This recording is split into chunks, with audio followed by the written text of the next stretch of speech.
Je vais vous présenter notre prochain orateur en quelques instants. Ça ne va pas être facile. Guy Valencien est chirurgien, membre de l'Académie nationale de médecine et de l'Académie nationale de chirurgie, professeur honoraire d'urologie à l'Université Paris-Descartes. Il préside et a fondé l'École européenne de chirurgie. C'est un pionnier internationalement reconnu dans la mise au point de la chirurgie cœlioscopique et robotique des cancers de la prostate, du rein et de la vessie.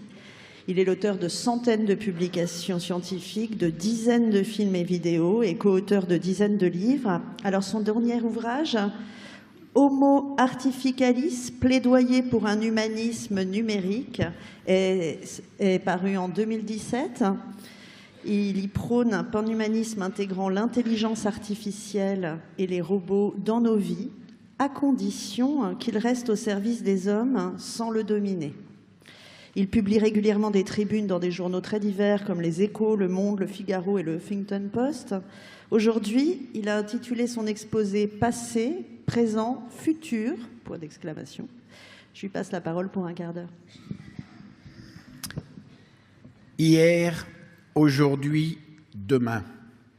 Les trois mots qui composent notre vie de façon temporelle. Demain, le futur, l'illusion, les envies, les rêves, les révolutions, les changements du monde par l'homme pour tenter de le dominer, en bien comme en mal.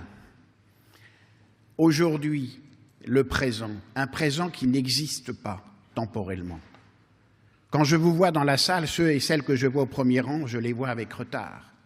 Les photons qui me sont renvoyés à partir de leur corps tapent mes cônes et les bâtonnets de mes rétines avec un retard. Puis ensuite, de la rétine jusqu'aux aires visuelles, il y a encore un trajet à accomplir. Je suis dans l'irréalité du monde. Et ceux que je vois en haut, tout là-bas, je les vois encore plus en retard. Et les couleurs que vous avez ne sont pas des couleurs. Ce sont simplement des réflexions. Et donc, quand je vois quelqu'un en rouge, c'est parce que je reçois des photons avec une fréquence de 700 nanomètres sur mes rétines. L'univers est incolore. Nous ne savons pas de quoi il est fait. Nous nous imaginons le monde. Je suis l'imagination de moi-même. Il n'y a pas de réalité. Et quand Elon Musk parlait d'être virtuel, nous sommes des êtres virtuels en termes de présent. Nous vivons dans le passé. C'est le passé qui nous fait. C'est notre mémoire. Notre cerveau reconstruit en permanence les formes, tout ce que je reçois de mes sens, notamment de mes yeux, qui font 80% de ce qui me permet d'être au monde. Eh bien, c'est mon cerveau qui reconstruit à retardement les volumes, les distances, les formes, les couleurs. C'est merveilleux parce que nous avons chacun notre monde. Nous avons 7,5 milliards de mondes. Nous ne sommes pas dans la normalité, elle n'existe pas. L'homme normal, la femme normale n'existe pas. Et la mémoire est ce qui nous fait être. C'est notre immense GPS.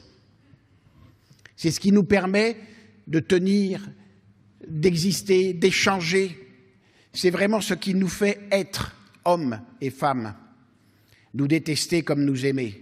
Parce que les mémoires dans les villages, on les connaît. Quand de génération en génération on se souvient du viol de la petite fille, de l'inceste de l'autre, ou de l'assassinat de l'arrière-grand-père dans le petit bois d'à côté. On ne l'oublie jamais. On se tait, mais on ne l'oublie pas.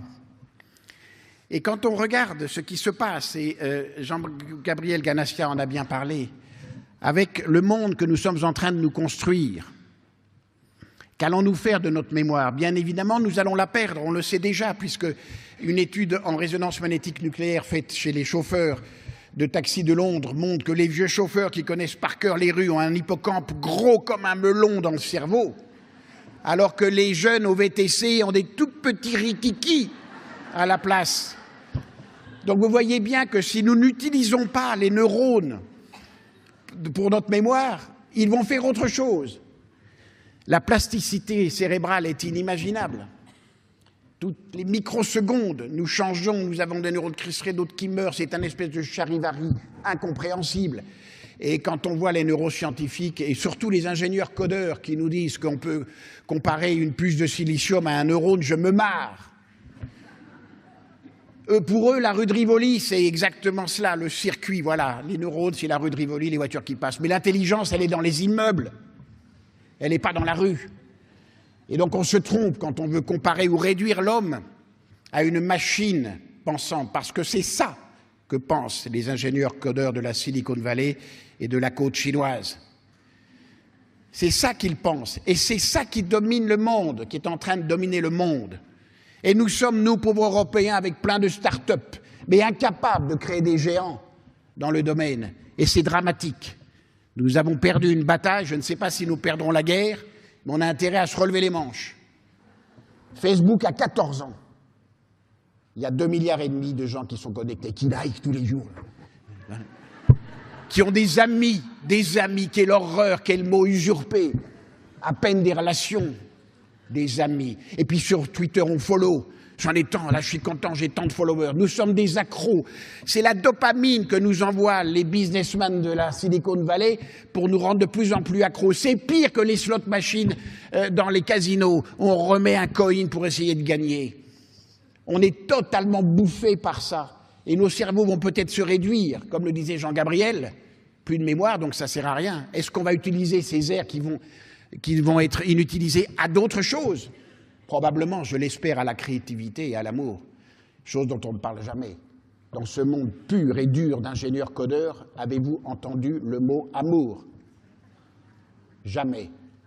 On vous parle d'un monde meilleur. Qu'est-ce que ça veut dire un monde meilleur? Est-ce qu'on va être capable de s'entendre, de s'aimer de plus en plus? Vous savez que la violence a diminué considérablement. Les études scientifiques le montrent, malgré les drames que nous connaissons aujourd'hui.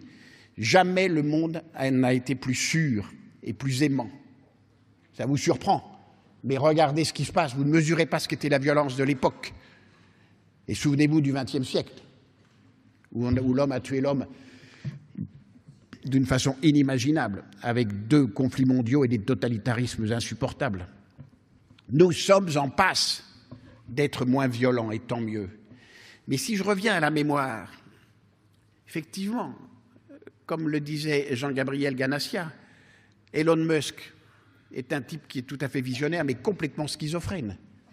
Parce qu'en même temps, il y a à peine 2 ans, il signe un appel avec Bill Gates et Stephen Hawking, demandant à ce qu'on limite l'intelligence artificielle, et il met des millions de dollars dans une fondation pour ce faire, et en même temps, il crée Neuralink pour aller vous pucer.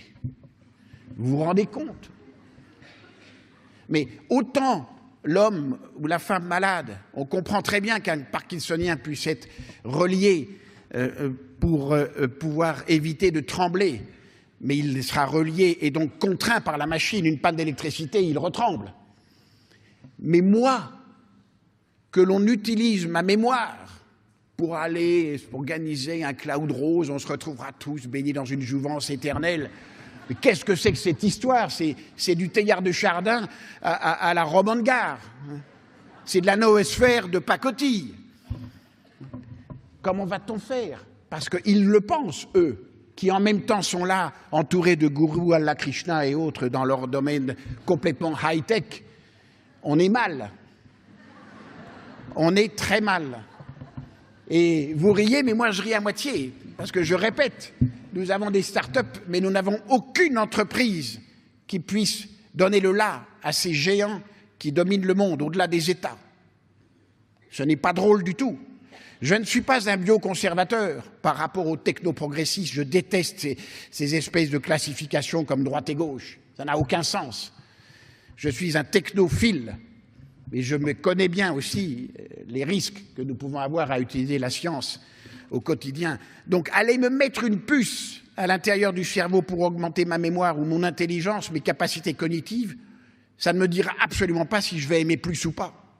Or, l'intelligence artificielle n'est qu'une infime partie de l'intelligence globale qui existe au monde. Je ne sais pas pourquoi on l'appelle artificielle, elle fait partie de l'intelligence naturelle, elle est faite à partir d'éléments naturels, d'atomes comme nous.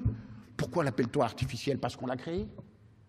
Je ne vois pas. Et ça ne représente quasiment rien. Et quand on parle du quotient intellectuel, j'éclate encore plus de rire. Qu'est-ce que ça veut dire, cette histoire de marquage? Vous êtes à 130, 170 ou 80? Il y a celui qui va être tout content. Moi, je suis à 145, c'est génial, vieux, et je te bats. L'autre qui va dire 100, bon, je suis dans la moyenne, je me tais. Et puis le pauvre à 70 qui va dire, il rase les murs, lui.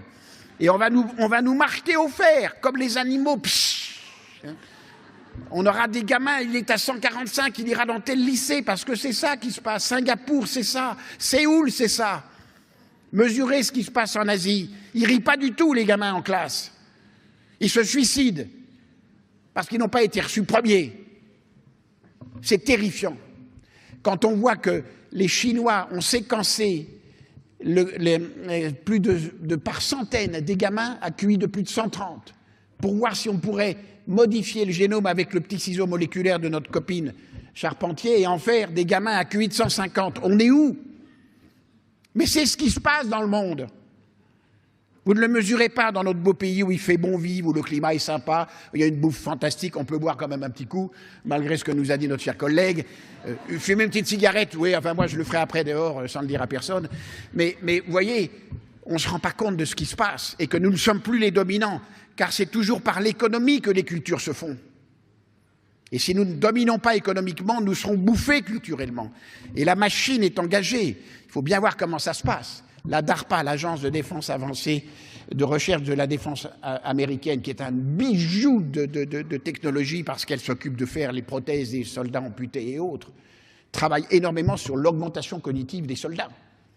Et elle paye à tour de bras à millions de dollars les plus grosses boîtes, Google, Apple et les startups de la Silicon Valley. Et vous avez Hollywood qui s'embarque dans le tout avec les séries et les films, on vous fait rêver. Et nous, on est là comme des cons, hein, regardez à boire notre petit coup. Et tout, ah c'est bien là, ah la série c'est bien, R c'est vachement bien, House of Cards c'est génial, oui, bien, très bien, mais où va-t-on? Prenez conscience de ça. Nous sommes en train d'être dominés. Nous avons été les dominants. L'Europe a fait le monde, a abouti par le capitalisme, que l'on veuille ou non, à créer la démocratie, les droits de l'homme. L'Amérique a un peu suivi. Aujourd'hui, tout se déplace. Il y a 4 milliards d'hommes et de femmes qui sont jaunes, 1,5 milliard noirs, bientôt 2 milliards. Nous sommes 500 millions d'Européens. Souvenez-vous-en. Et 67 millions de Français. Rien. Donc on a intérêt à se grouper, c'est évident. Pour terminer, c'est évident, parce que nous avons les qualités, nous avons en même temps cette histoire, nous avons cette mémoire de ce que nous avons pu créer, de ce que nous avons lancé au monde. Ne l'oublions pas, c'est ça peut-être qui est notre légitimité. Et j'ai proposé au président de la République de créer une COP, une Conference of Parties de l'IA, considérant que la COP climatique avait été au moins une réussite sur le plan de la prise de conscience mondiale de la pollution que nous créons, non pas l'augmentation de la température. Ça, c'est une connerie du GIEC, parce que, excusez-moi, quand on parle aux astrophysiciens, ils nous disent que dans 500 millions d'années, la Terre sera à plus de 100 degrés, les océans auront bouilli, il faudra se barrer, d'où Elon Musk qui veut aller sur Mars. Le Soleil sera devenu une géante rouge qui aura englobé Vénus, Mercure et nous-mêmes. C'est fini, nous sommes des êtres temporaires. Nous sommes des êtres temporaires. Alors, puisque nous sommes temporaires, je dirais autant nous aimer. Et ce qui m'intéresse, moi, c'est la densité d'être. C'est pas l'augmentation des capacités de calcul ou de mémoire, c'est ma densité d'être aimant, d'être en relation. C'est ça dont j'ai envie tous les jours. C'est ça qui me fait lever le matin. Et je n'ai pas besoin pour soi d'avoir forcément un QI gigantesque. Je ne sais pas si les plus grands artistes avaient des QI énormes. En tout cas, beaucoup étaient déchirés, drogués, alcoolos jusqu'au dernier degré. On a vu le dernier qui vient de mourir. Bon. Ah oui, ben voilà. Et qu'est-ce qu'il a produit? Des choses inimaginables. C'est ça l'homme. Nous sommes des faibles, nous sommes des minables, nous sommes des pâteaux et des lents. Mais quelle création, quelle créativité, quel amour nous avons entre nous. On en revient, et j'en finis, à ce que disait le Christ, que voulez-vous, aimez-vous les uns les autres. Qu'est-ce qu'on peut dire de plus beau? Je suis navré, c'est comme ça. C'est ça la vie, c'est ça la terre, c'est ça l'homme.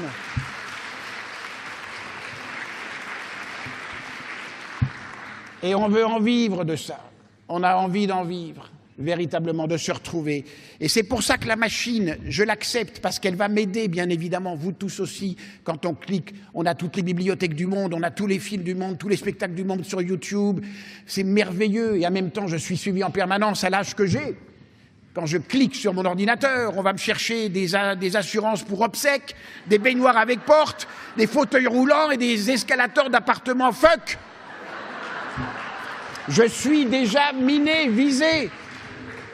Ça me gonfle parce que je suis déjà prisonnier de ces machines et pourtant je les utilise parce qu'elles me donnent la liberté de comprendre, la liberté de connaître.